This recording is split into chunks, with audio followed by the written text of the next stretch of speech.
For the first time since 2021, Abu Dhabi played host to an F1 title decider, and just like that unforgettable night, a new champion rises.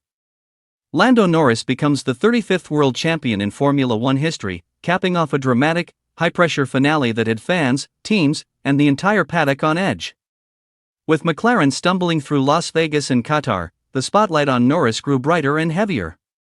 He needed third place to clinch the title, and he drove like a man who understood exactly what was at stake. A smooth launch, calm decision-making, and a mature approach defined his race. He didn't fight his teammate Oscar Piastri harder than necessary, allowing McLaren's strategy to unfold as planned. Even when Charles Leclerc applied early pressure, Norris stayed composed. After the pit cycle, he executed bold, controlled overtakes, most notably a tense move on Yuki Tsunoda, who earned a penalty for weaving. Norris didn't just win a championship, he proved he's grown into one of the sport's most complete drivers. Max Verstappen may be listed as the loser on paper, but the truth tells a different story. He finished just 2 points short of a fifth world title, but his season was remarkable. 8 wins in a car that wasn't always the class of the field, relentless consistency, and a late-season resurgence that dragged the championship fight down to the final race. Verstappen turned Red Bull's year around with sheer determination and racecraft.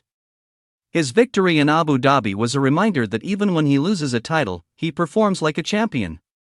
McLaren, meanwhile, walks away as another major winner. Balancing two elite drivers with equal opportunity is rare, risky, and often explosive. But McLaren managed it without the internal implosions that have derailed giants like Mercedes in the past. Keeping Norris and Piastri both motivated, aligned, and competitive all season is a triumph of leadership and trust. The team has the strongest pairing on the grid heading into 2026, and they did it without fracturing the garage. Not everyone leaves Abu Dhabi smiling.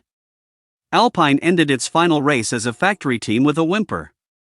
Pierre Gasly, who had been sensational in qualifying all year, found himself stuck on the last row with Franco Colapinto. The race offered no redemption, ending with both cars lapped.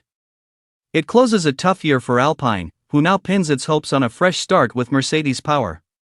Charles Leclerc, on the other hand, shined once again.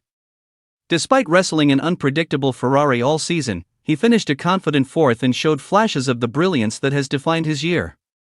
With an experimental setup and doubts going into the race, he still emerged as best of the rest. Mercedes, however, struggled. George Russell's poor start set the tone, and he never found the pace to challenge.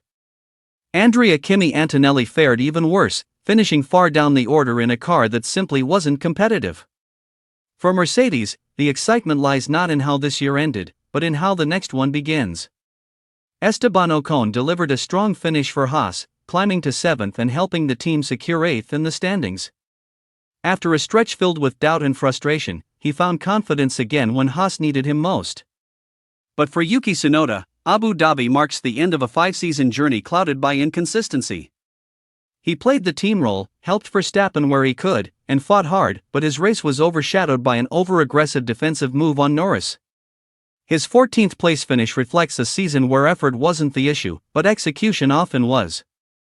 In the end, Abu Dhabi gave us a champion, a heartbreak, and a glimpse into the next chapter of Formula One's future, one that's shaping up to be just as fierce as the fight we witnessed this season.